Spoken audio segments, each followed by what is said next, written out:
Welcome to Every Step Podcast. I'm Krystyna Weston. And I'm Judith Beck. Every Step is the podcast where career and life meet.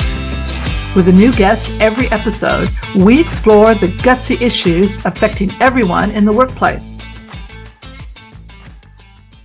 Krystyna, today we're welcoming Greg Savage. Now, Greg is the founder of two $100 million organizations, plus he's on 16 recruitment boards. He's also the founder of the Savage Recruitment Academy and the best-selling author of The Savage Truth, which he also donates all the profits to charity. So that's just to name a few. So welcome, Greg. Thank you so much for being here. Thank you very much. Okay. And thank you for mentioning the profits to charity. That's not nearly as generous as it sounds, because you should know that an author gets $1.50 out of every $35 book sold. So you have to write Harry Potter to make money out of authoring a book, I'm afraid. Okay, hold on a second. You got $1.50? I need to talk to the publisher. That's how it works. Because there's everyone, there's the publisher, then there's Amazon, whoever it is, and by the time it gets, I was shocked, right? I was like, that is not right, but it pretty much is right.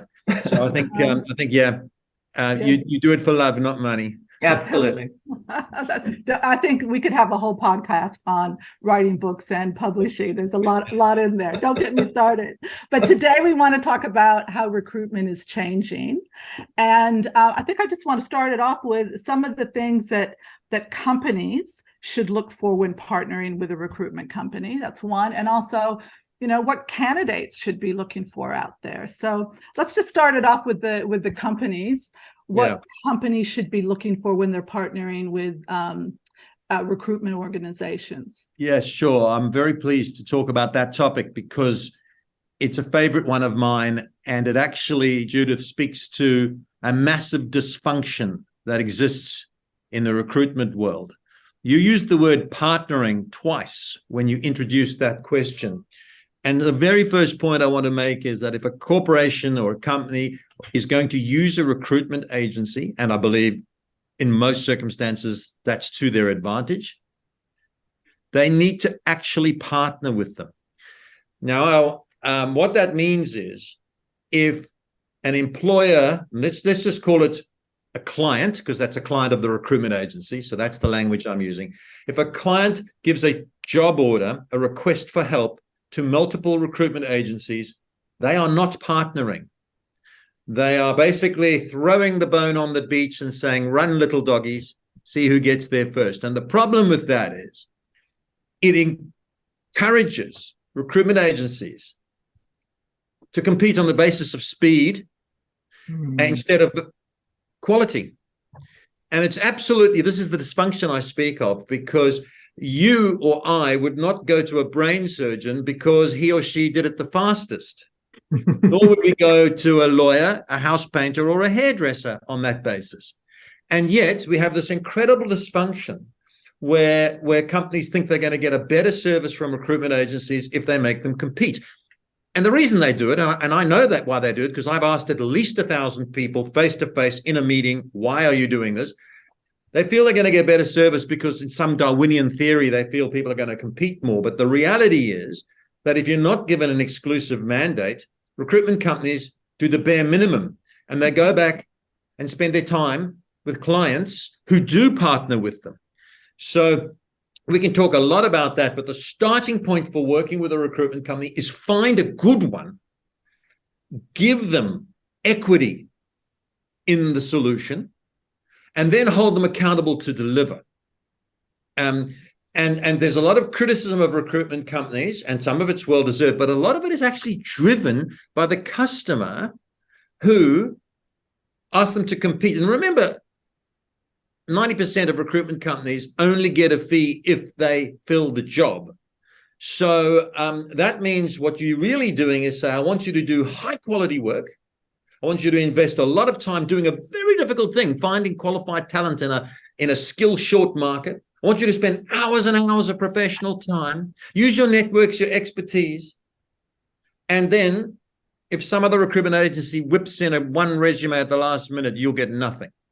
So working exclusively is the first thing. And then along with that, the whole concept of partnership, what that really means is, I mean, you've been in recruitment, Judith, so you know, but there are plenty of people who go to a recruitment company and the message is it's really urgent.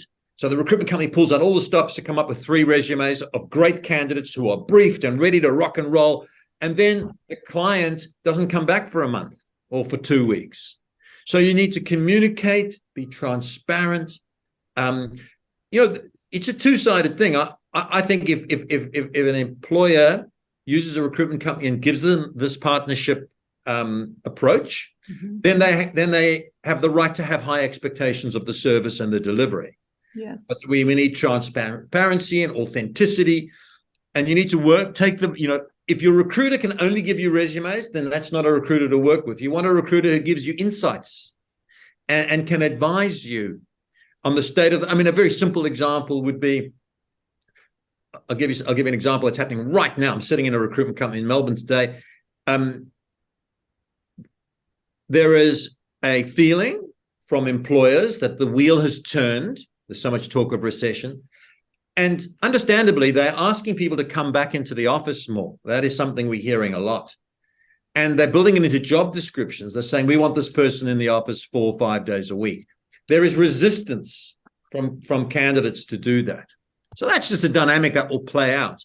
Now, a good recruiter will advise the client and say, look, if you say that your new financial controller has to work 5 days a week in the office, we'll find somebody, but you're going to be fishing in a very small pond. And we'll do that. But we advise that for the best candidate, let's look at some middle ground. Now, that's very, very valuable. And you need to work with a recruiter. So this is the advice for the employers. Work with a recruiter who has that expertise, but give them some equity in the solution, and work with a recruitment company that has the ability to find unique talents. Now, what I mean by that is, this is also not well understood. A lot of employers think of what a recruitment company does is take the job order, runs an ad on a job board, screens them and provides them. If that's all a recruitment company does, then their value is low because they're fishing in a very small pond as well. What you really want is a recruiter who has the ability to find people that an employer can't find themselves. That's the value, right? So that involves typically a niche recruiter who has networks, has the ability to approach people, has the credibility. So there's a few tips there, but the underlying sort of message is find a great recruiter, give them a share. That's why I use this word equity, a share of the solution by taking their advice and bringing them in and giving them good briefings, etc. And then you can have high expectations of them. But if you give a job to 5 recruitment companies, what I like to say, and I've said it to so many employers across the table, and it's like a light comes on, and I'll finish on this point for this question is, and I've said, this is me as a recruiter speaking to a client. Mr. Client, if you give this job order brief to 4 agencies, by definition, you're only giving 25% of your commitment to each agency because you've only got 100 to give and there's 4 of them. That's 25. Why do you think any one of them would give you more than 25% of their commitment in return? And they don't. They say they will, but they don't, because what happens in the recruitment company is they'll come back to the office or wherever it is, they'll have a team meeting and they'll say, I've got this job order with this client, looks interesting, but he's given it to 3 agencies. Has anyone got any resumes? Yeah, we've got a couple. Send them off. But now let's go back and do the work with the real clients that treat us with respect. Yeah, it ends up being a potluck exercise as opposed to a strategic recruitment exercise. Exactly. It's a partnership. And you wouldn't go to 6 accountants and dump your tax returns material on the table and say the one that comes back to me the quickest I'll pay. That is a ludicrous suggestion. And yet we do it with hiring key staff. It makes no sense. But is this an issue with... I remember running into a friend in Melbourne, and he is a senior person running a big business development area. And he said, oh, yeah, I've got these positions. Wait, this was several years ago. So I've got this position for a business development manager. And we've given it out to XYZ company and the same thing, 4 or 5 companies. And I said, those companies that you've given them out to, they also have ads on for several BDMs. Who's going to get the best candidate? So 100%. is it going to be the person who interviews them first? How are they going to promote your job to that candidate when they're also promoting it to, 10 other, because the business development roles were very similar in the industry and financial services, so there's not a lot of difference. No, there's not. I mean, that happens all the time. There's a lot of negatives for doing that. What you've just said is certainly one. But also, if you think about it, a good candidate, they hear about a job with ABC Limited from 3 different sources. Yeah. What message does that send? That sends the message that they're desperate. How much better would it be if I was approaching you, Judith, me to say, I'm working with XWY. I'm exclusively mandated to work with them, to represent them. And I'd like to have it immediately elevates the conversation. And it immediately piques your interest. But if you've had it emailed to you by 6 agencies, you dismiss it. Well, you're worried about your confidentiality. So I'm not going to. Absolutely. If a recruiter's rung me and they've told me about a role and then I've heard about it from someone thinking, okay, where's my resume going? Because it's very sensitive, especially at the more senior levels. And Krystyna and I were just talking about this earlier, about the candidate care and the good candidates. And Krystyna, you were talking about your experience and your some friends. Yeah, absolutely. I mean, it's kind of related to what we're talking about, but the candidate experience, certainly before I started my business and having conversations with friends who have recently gone for jobs, is that there's no real candidate care. The candidates are treated like a number, and obviously this depends on who's recruiting, and I'm talking a lot about when companies do their own level of recruiting. Often there's no follow-up, you send in your resume, you send in a contact, emails don't get acknowledged. You might have a meeting and an interview, there's no thanks for the meeting, you never hear from them again, you follow up, you never hear from them again. And it's really quite sad and can be very demoralizing for candidates if the employer and or the recruitment company doesn't handle things well. And I think it's probably even more challenging when there's a high volume of applicants.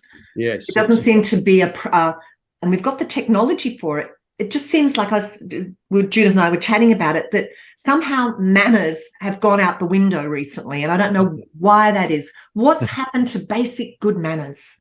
Yes, and sadly, that is not restricted to the recruitment process. It's not.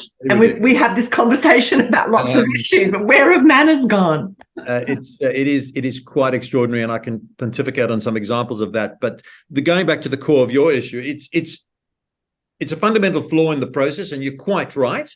The thing that surprises me is how many companies that have big internal teams of recruiters and all the technology, there is an underlying arrogance. And I will use that word, which sort of suggests I'm hiring, therefore I have the power. Now, no one articulates that, but correct. But that is the underlying ethos that drives behavior. That is exactly. In actual fact, a lot of people, even if you take that very crude view of the world, they're wrong anyway, because there's a skill shortage and actually candidates have the power. So if you want to just get away from power, it's about good manners. It's also about good process, and it's about employer brand. And there are plenty of candidates who have said to me, I will never work for that company. I don't care. Whatever happens, I would rather sweep the streets than work at that company because they treated me with such disrespect. And the stories you mentioned are pervasive, but they're even worse, where people have been taken to 3rd, 4th interview stage and then got ghosted by a company. Mm-hmm. This is happening every day. Now, recruitment companies must also take the blame. Some of them are poorly run, managed, and consultants haven't been trained. But that first point I made, ironically, about exclusivity, one of the reasons, recruitment companies don't come to work in the morning and have a meeting and say, hey, let's have a strategy day about how we're going to piss our candidates off. We've really got to annoy some more candidates. That's not how they come to work. They want to do. But if you're given all your jobs in competition with 4 agencies, you're so busy chasing rainbows because you only fill 1 out of 4 that there's no time to service. There's no excuse. It's no excuse. But it's one of the outcomes of this dysfunction. If there was more process and more commitment from all parties, people would get better outcomes. Having said that, I just don't understand the manners of people sometimes. Yeah. The other thing is that they're not only competing against other recruiters who have the brief, they're also competing against the in-house HR areas who are also trying to recruit so that they don't have to pay a fee. So they're out there trying to do their internal, and a lot of these bigger companies have ex-recruiters in there, and they're forming those talent teams. So, imagine what kind of candidate care would be happening when there's that many irons in the fire, and the damage that it does do to the brand, but to the managers. Exactly right. Exactly right. And as a result, a good recruitment companies are, for the most part, turning down briefs if they are in competition, because we've had 18 months of a boom market post-COVID that none of us were really expecting. And there's a shortage of skills. So why would you take a job order with a client who's not giving you commitment when you've got other clients? I think back to my days as a recruiter, and I first started in recruitment. We used to sell retainers, right? It was executive search. And the only time I've really had sleepless nights in recruitment and done a lot of scary things is when I'd sold a client a retainer. In other words, I'd got full commitment. The client had paid money before I'd done anything, and I couldn't find any candidates. Now, when I was in that position, honestly, I would interview candidates over coffee on a Sunday morning. I had to get it done. That was the level of commitment because I'd made that promise. Now, do you think any recruiter is going to do that on a Sunday morning for a client who gave him a job in competition with 6 agencies? Of course not. No. So isn't part of the issue a case of misaligned financial incentives? And it's not unique to the recruitment industry. I work in the insurance industry, and it's pervasive in the insurance industry as well, is when you have a commission basis and you're only paid on success, that's where some of this misalignment comes into play. But when you actually, as you've just been describing, have a retainer or you're paid for your work in advance, there's a much greater commitment on the part of the person providing the service. You get a better outcome, there's greater care, there's greater intellectual property transfer, and all of those sorts of things. But if it's just dog eat dog, then... So you struck on a very good point, but it's a little bit nuanced. And what I mean by that is, you're quite right that when you've got several agencies on it and it's winner takes all, people take shortcuts. Mm-hmm. People are, and there's no excuse for this, but they're encouraged to do things that are borderline dodgy because there's so much at stake. Now, a good recruiter who has got a retainer or the commitment of having it exclusively is not pressurized to do anything on the basis of speed or trying to beat somebody else. They're just incentivized to do a great job. And most good recruiters, given a job exclusively, will fill it 9 times out of 10.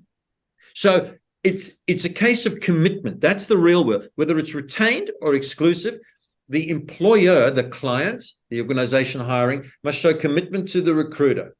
And then a good recruiter will show commitment in return. If it's a multiple listing, as we call it, then you will get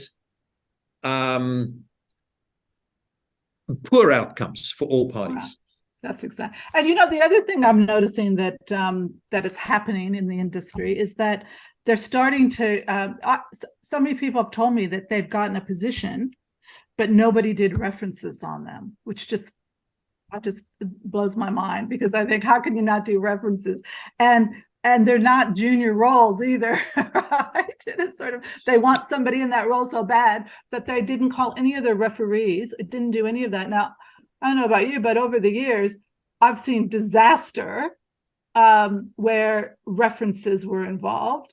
And if they would have taken that person or, hired that person, it would have been an issue. So not doing references, I kind of wonder if their problem is they think, references are only as good as the people giving them. But my view is that they're only as good as the person asking the questions and doing the information, because a good reference. I saw that on your notes. I completely agree with you. I'd make a couple of comments. It beggars belief to think that you wouldn't do a reference in a country like Australia, where it's legal to do references.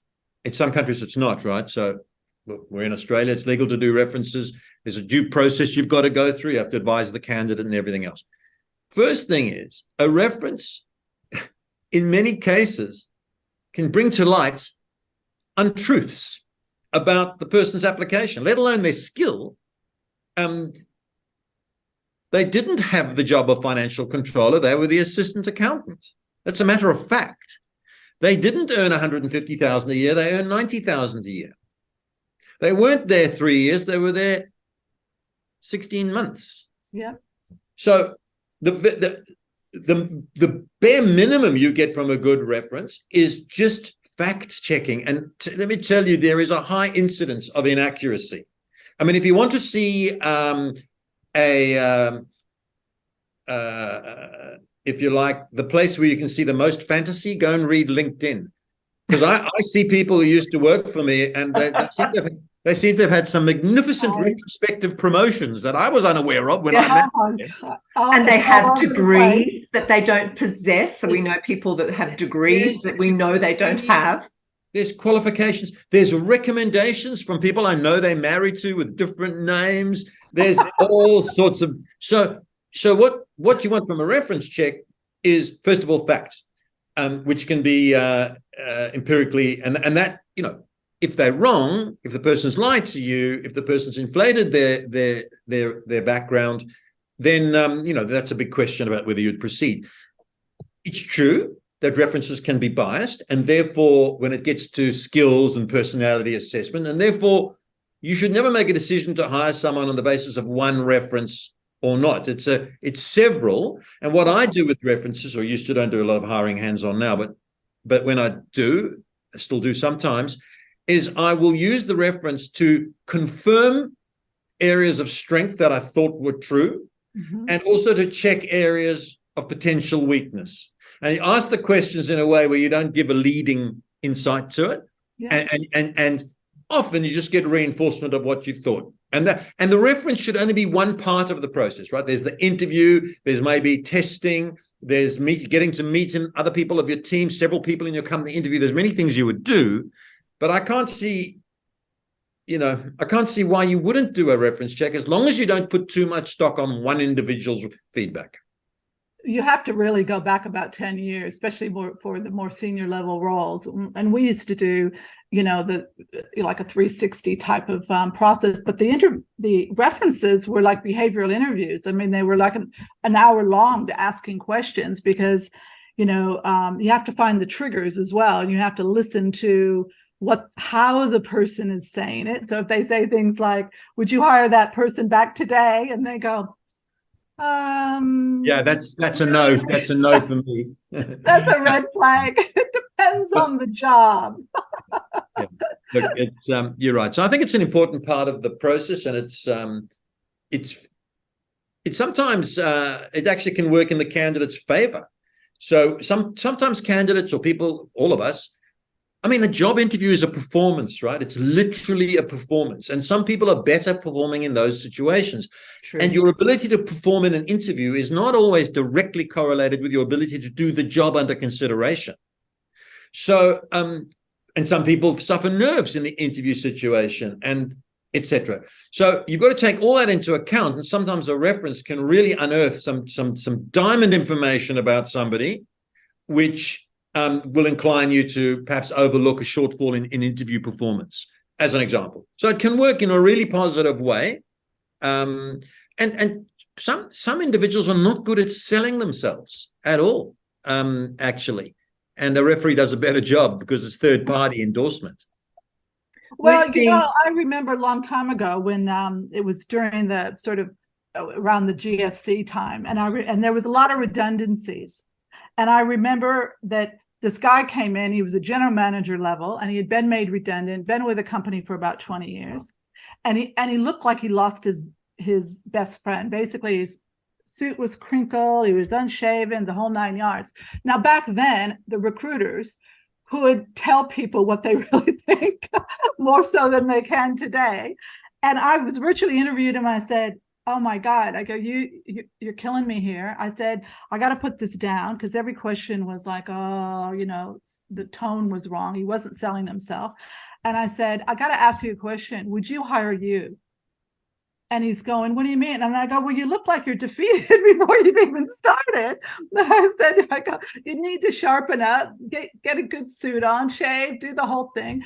And he did, and he ended up getting a job at a large institution, which then I became one of his people that helped with the recruiting. But the point is that recruiters today can't a lot of times tell people what they really think, because they'll be accused of, discrimination or something like that. And we're really trying to help them. Yeah, look, you're right. It is difficult. You've got to tread carefully, and yet that advice, as in your case, can be the most valuable. This is a little bit frivolous, but I do remember one of my recruiters, this is 30 years ago, interviewing a candidate for a PA's job, and the candidate had come in on her day off, and she was very casually dressed, but she was fabulous.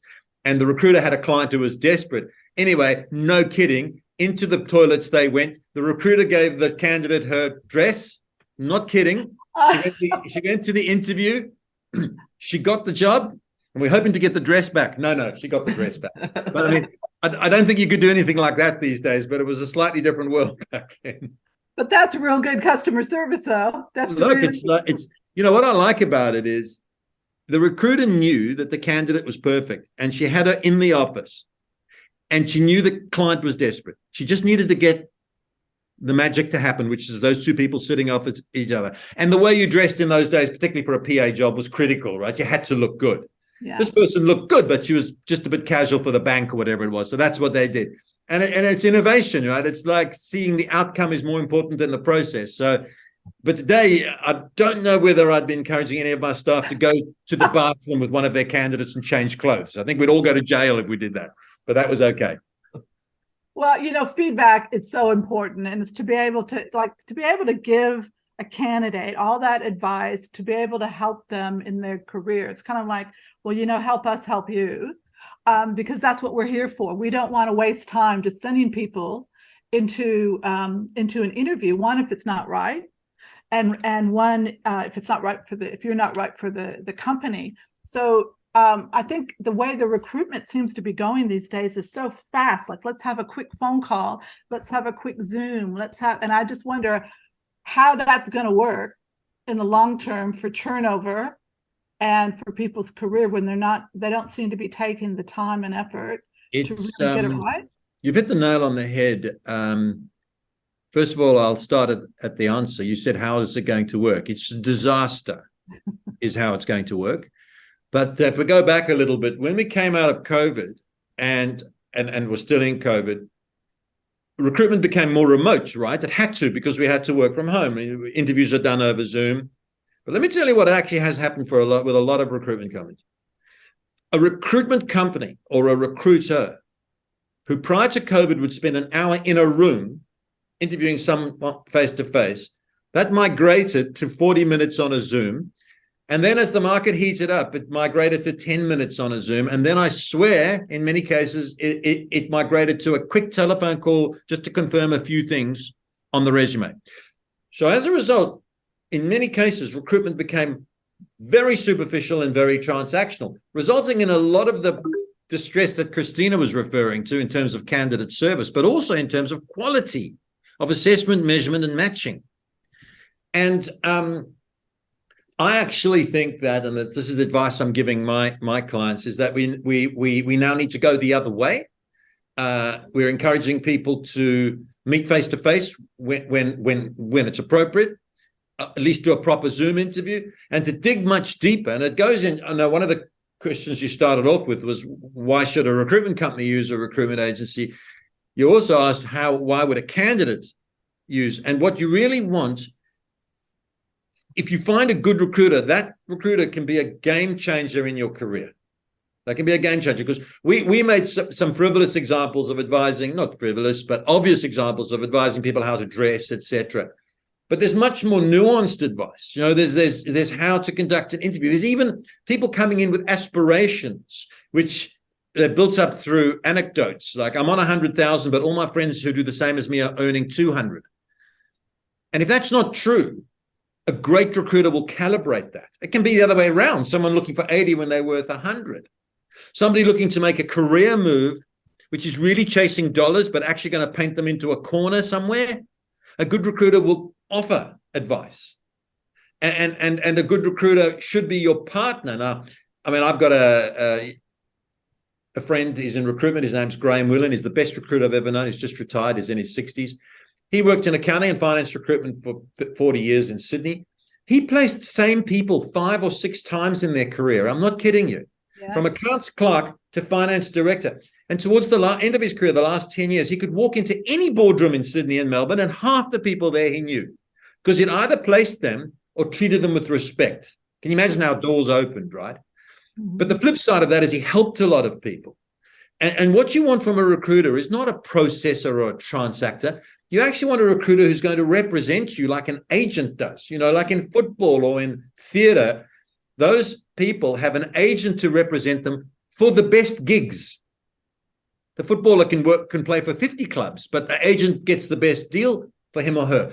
The movie star, no matter how big they are, still have an agent representing them. And that's what a good recruiter does for a candidate, represent them in the marketplace, because only a small percentage of the available jobs are in fact advertised. Plenty of them are under the surface, and good recruiters are networked in. And so they can represent candidates in the marketplace. There's many other benefits, and if you want me to elaborate on them, I will. But the biggest one is find a recruiter who partners with you and gives you insights and advice, but also represents you. Doesn't just screen you and wang your resume around town. Represents you to suitable gigs. Shouldn't use that word. Suitable. And also they should ask them once they like it doesn't seem like the managers or the HR people probably are asking the candidates, what did you think of the process of the recruiter? Because often I would get candidates that were, going through these big search firms because they were our competition, and they'd go, I had the worst experience with them, and but they had the job, right? And I said, well, if you get that job, you need to let your organization know, because they're not representing the organization for the amount that they're getting paid. They should be representing the organization correctly. So why would you use them again? Well, it's a really good point. It would be fantastic if there was a continuous feedback loop. And what I mean by that is that, as you quite rightly say, the employer should understand from the candidates how they were treated by the recruitment company. But the employer should also understand from the recruitment company what candidates thought of the process of their employer. Yes. And they would be horrible. And a good recruiter with equity, who has credibility, will gently and appropriately advise we've had to tell clients that the reason they're losing candidates is that their interview style is too arrogant, or that they don't ask the right questions, or that they keep people waiting. We had to tell this guy keeps someone waiting in reception for 40 minutes and then interviews her and doesn't even say sorry. Well, she had switched off and she wasn't going to take that job if they begged. No. But those are very obvious, but there are plenty of things where feedback would be valuable.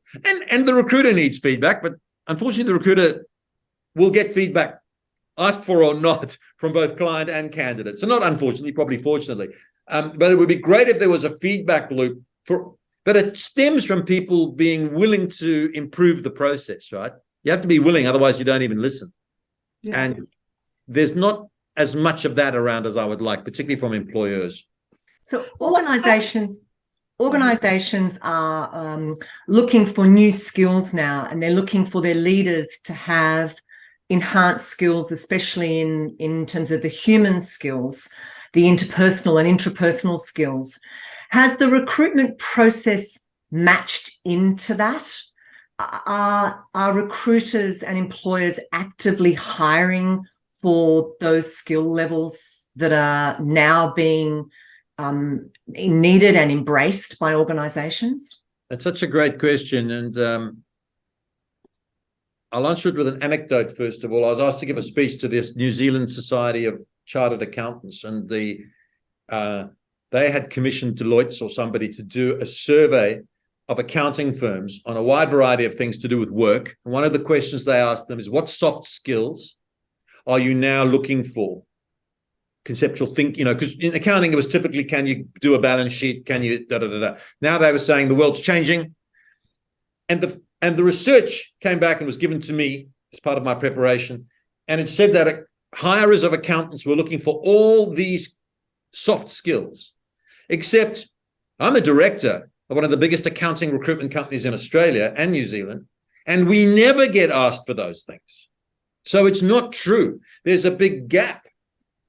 Now, I'll come back to this, but on this case, there's a gap between what people said they were looking for, but when they actually went out to recruit, they said chartered accountant with 3 years experience of audit. Nothing to do with these so-called softer skills. Having said that, it is true that people are grappling with the understanding of how technology is taking away a lot of the grunt work in many jobs, and therefore, what are the skills we should be looking for? And it varies, very nuanced because it varies from industry to industry. But I have got, if you're interested, some of the things that I'm finding people are looking for. There are challenges around assessing for it, though, and certainly things we look for when we hire, if you're interested in. Yeah, love to hear some more, because I think this is quite critical, because if as organizations we're saying we want more people with enhanced interpersonal skills, greater levels of self-awareness, greater levels of communication ability, et cetera, and we're not actually matching that with our recruiting process, then we're going to go round in circles. Yeah, and I think that's where we are. I think it's a work in progress. But I'll give you a couple. Take, for example, so I work in the recruitment industry, as you know, and you think you might know what the brief for a recruiter looks like. But one of the things we look for in a good recruiter is empathy, right? So empathy was not on the list of skills that a recruiter had 5, 10, 15 years ago. But we look for that now because, Krystyna, for the very issues that you raised, that we need people who are not only chasing the dollar, and we want them to be successful, but we need them to understand the human impact and the fact that a simple thing, like you've got 3 candidates on a short list, they've all had second interviews, one of them gets the job. So you then celebrate with that person, offer them the job, they're happy. But now you've got 2 very important conversations with the people who missed out. Conversations that need to be empathetic, and they need to be nuanced and enough and helpful and reassuring, and that's a skill. So, okay, that's for my industry. An underlying skill that I think, and this gets me onto touchy ground, but that's not going to stop me. It's looking for people who've actually got grit and resilience. It's a very difficult thing to measure. And the reason it gets you onto touchy ground is that people will say, but you've got to be mindful of people's mental health. And of course you do, but that is not the same thing. A mental health issue is like any other illness that needs to be dealt with. But grit and resilience are characteristics that can be built on that are going to help you in your job. Interpersonal influencing skills. Right now, influencing skills is again something that people don't understand. It's not about just selling like a used car salesman. Nothing wrong with that job, but not that stereotype. It's more about quality listening and questioning and then reflecting. So it's tied in with listening skills. Phone manner and etiquette. My God, you talk about manners, but phone manner, which isn't manners, is a largely lost art. And yet, because of there being so much technology, and being so unsatisfactory in terms of customer service, some companies, you see them saying, you can speak to us on the phone. The only problem is you speak to someone who doesn't have any ability to actually communicate on the phone. I'm not talking about language. I'm not going down that. I'm not talking about accent or anything like that. I'm talking about the subtleties of good phone manner and etiquette. Even the ability to craft a well-written paragraph is a lost skill and is now needed. Now, it's quite interesting. You would have heard of ChatGPT. I love ChatGPT. I was about to mention ChatGPT. I use it every day, all day long. It is brilliant. It is. It's absolute genius. But be careful, because I'll tell you this.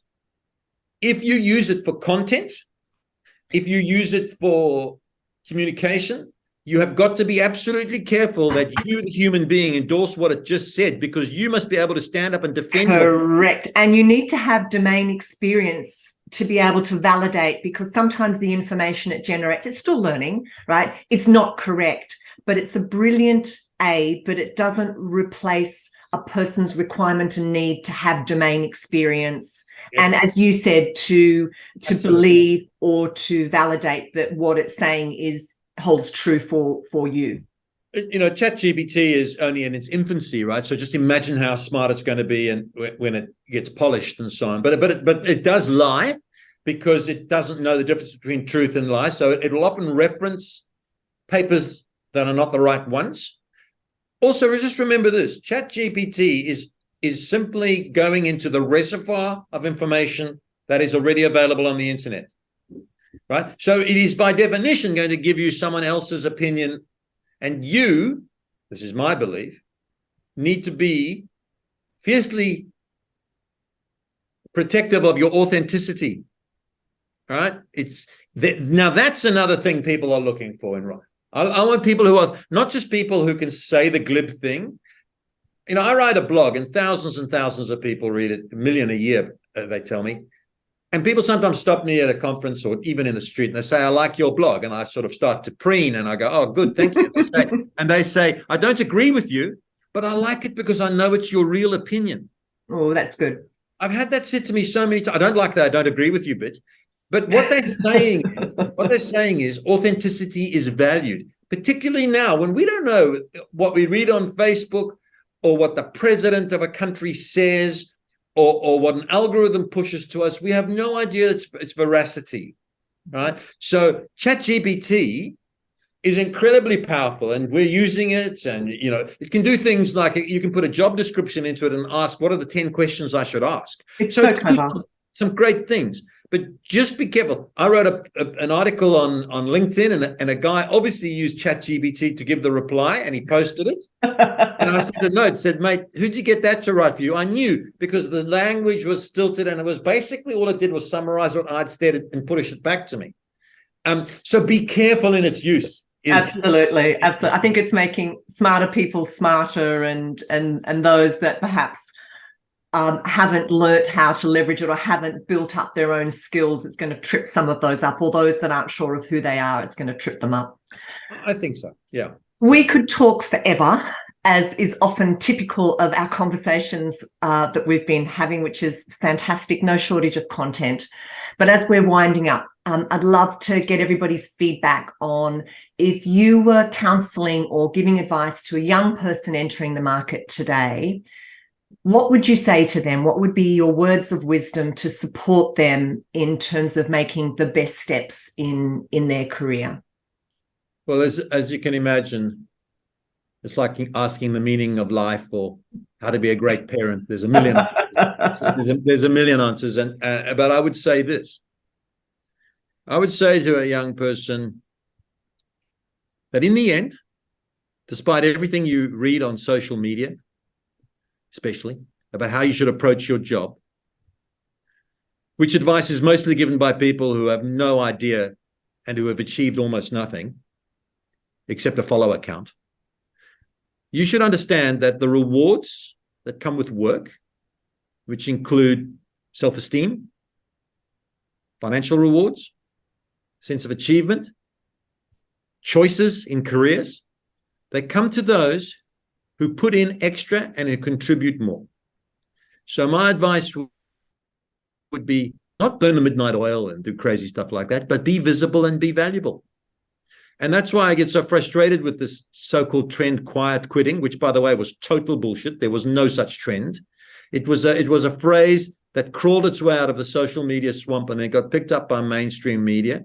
There is no evidence at all, you'd Google it, to suggest that there's been any change in behavior. You've always had people who do extra at work, and you've always had people who do the bare minimum. There's nothing new about that. And to give advice to people, it's actually the worst advice I've heard in 40 years, to suggest that people should do the very least in their job to get by is not good advice, because you're whether we like it or not, it's not about what people want. There seems to be a trend these days that people's feelings seem to be able to trump the truth. I don't really think that's the smart way to go. I don't want to hurt anyone's feelings, but there's no point trying to fool each other. The fact is, and I've said it to people, I have sat in hundreds of meetings in my life where decisions were made to let people go in downturns. You mentioned the GFC, and I've been through 3 recessions before that. Hundreds of meetings, and it's always the same. The people who are on the wrong list are the ones who haven't put in the effort, haven't shown the contribution, they're not necessarily the best, They're not necessarily the ones with the most or the least experience. It's visible, valuable. So that's my advice, is don't take short. Why would you lowball and take a shortcut on something as important? No one argues that anything worth doing in life is worth doing well. So why would you then do the least you can in your career or your job, which one way or the other is going to play into your happiness in your life? That's my advice. Judith, what are your thoughts? That is exactly right. My view, if telling kids coming into the market for the first time, is that it's hard work. That's why they call it work. Mm-hmm. And you've got to put time and effort into it. And you've got to work on your relationship building skills, make sure that you have good mentors. Why do it by yourself when there's people out there that will help you? But it takes effort, time, quality. Find what you love. You're going to do things that you hate. You're going to do things that you don't like, but you've got to learn them first before you're not going to be the managing director the first day. There are steps that you need to learn, and whatever you do it well. Don't slack off, because that's not going to go in your favor. Yeah. And if I was a kid today, I would be in that office in a New York minute, and I would be trying to learn from the people that are in the office, because you're not going to no one's knocking on your door saying, hey, I'm a connection for you. Your connections are going to be made by being in front of people. Yeah. So yeah, there's benefits to working from home and things like that. Obviously, we can, we're doing podcast on that. But one of the reasons why Krystyna and I started this podcast in the first place was because of all the BS out there and all the information that's being given to kids about things like what you were just saying, don't do the bare effort. And so we wanted to say, no, that's not true. Yeah, exactly. And I'd like to add to both of your comments and say, if you're a new person coming in, and I remember when I was a new person coming through the corporate ranks, put your hand up, volunteer, ask to join projects.